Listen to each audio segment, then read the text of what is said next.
Entonces, hoy comenzamos con nuestra segunda clase del Círculo de Sanación del Amor. Ya hemos venido trabajando en esta semana pues unos ejercicios específicos que pues ya cada una ha compartido un poco cómo se ha sentido con el ejercicio, ¿no? Como que se ha manifestado, que se ha ido dando. Ahorita que escuchaba las historias me acordaba de algo que fue muy revelador para mí en estos tiempos. Yo conocí al maestro Shiva Shambho en pandemia, justo en pandemia. Lo conocimos. Entonces, Andrés me manda un video y me dice, mira, escucha a este señor. Y entonces yo lo escucho y yo empiezo a escucharlo y yo digo, ¿quién es este ser? O sea, ¿qué es esto que está diciendo? Yo siempre he sido muy curiosa en el aprendizaje, ¿no? Por mucho tiempo. Y fui muy autodidacta, porque en el colegio cuando era joven no era muy buena estudiante, entonces fui muy autodidacta todos estos años. Y entonces dentro del proceso yo andaba en búsqueda de un conocimiento que pudiera revelar unos misterios que sé que estaban ahí pero no los conocía y para también poner en orden muchas cosas. Cuando el maestro llegó, empezó a hablarme, yo sentía que me hablaba directamente y empezó a revelar muchos misterios y uno de ellos fue muy bello también su forma y su simpleza. Yo decía, este hombre con ese conocimiento, con esa palabra, con todo eso que está trayendo, con tanta simpleza, porque es una simpleza y un cariño y un amor muy profundo como transmite. Es un ser iluminado, ¿no? Y yo decía, pero como, pero dentro de mi imaginario había una idea de cómo son los seres iluminados. Entonces un ser iluminado, entonces había como no pertenece a este mundo y entonces tiene una energía y son únicos y como que no todo el mundo puede iluminarse y que cuando ya llegan son grandes maestros, ¿no? Y están allá dentro de esta conexión con el espíritu. En realidad no entendía muchas cosas, pero yo tenía un imaginario así grandísimo. No, cuando uno se ilumina y entonces uno tiene que abstraerse de toda la sociedad y no hacer.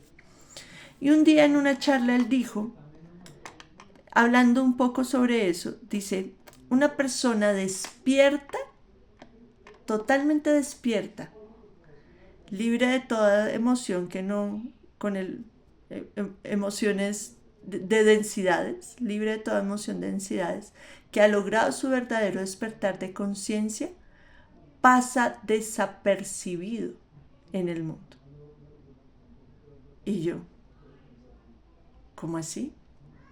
Si yo creía que es que uno se iluminaba y se volvía un maestro y era como el maestro, ¿no? Su bata me decía, no, él decía, no.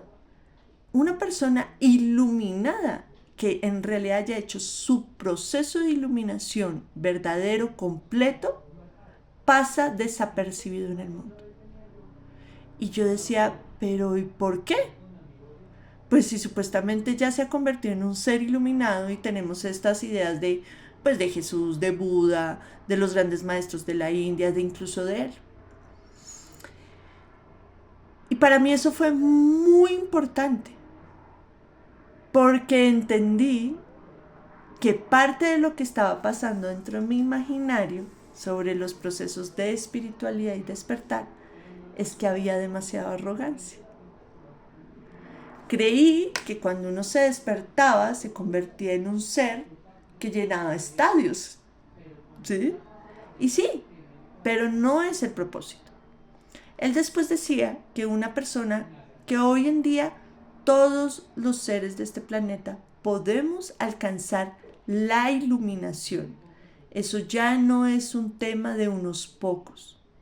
Si en verdad todos lo deseáramos puramente en nuestro corazón, pasaría. Cualquiera. Estamos en unos tiempos muy oportunos para hacerlos.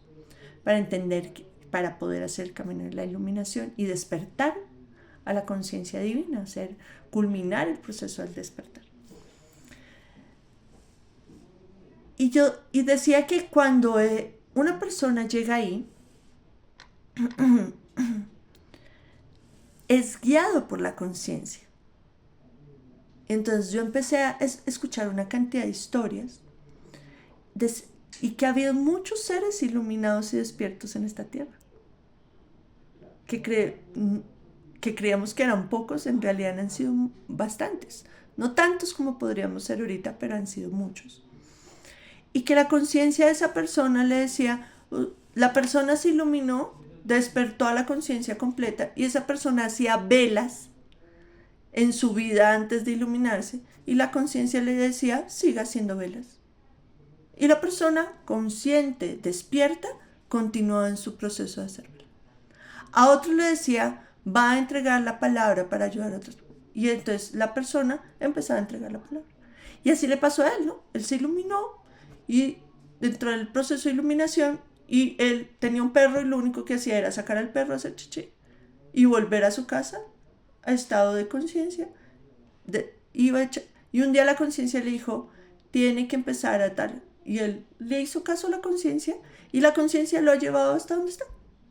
Hay otros que les dicen, la conciencia le dice, ya no más en la tierra, es tiempo de irse. Y la persona abandona el cuerpo y se va. A otros les dice, métase a la montaña. Y cuando yo empecé a entender eso, yo dije, el imaginario de cada uno está lleno de las propias fantasías del ego. ¿Sí? Y en esas propias fantasías del ego están todas las emociones relacionadas con ser un ser humano y entre ellas la arrogancia.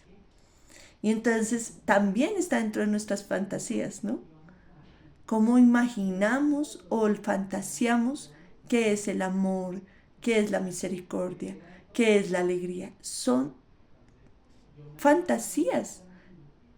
¿Por qué? Porque Mónica, disculpa, señora. es que parece que hay alguien que quiere entrar. Ay, bueno, espérenme un segundo.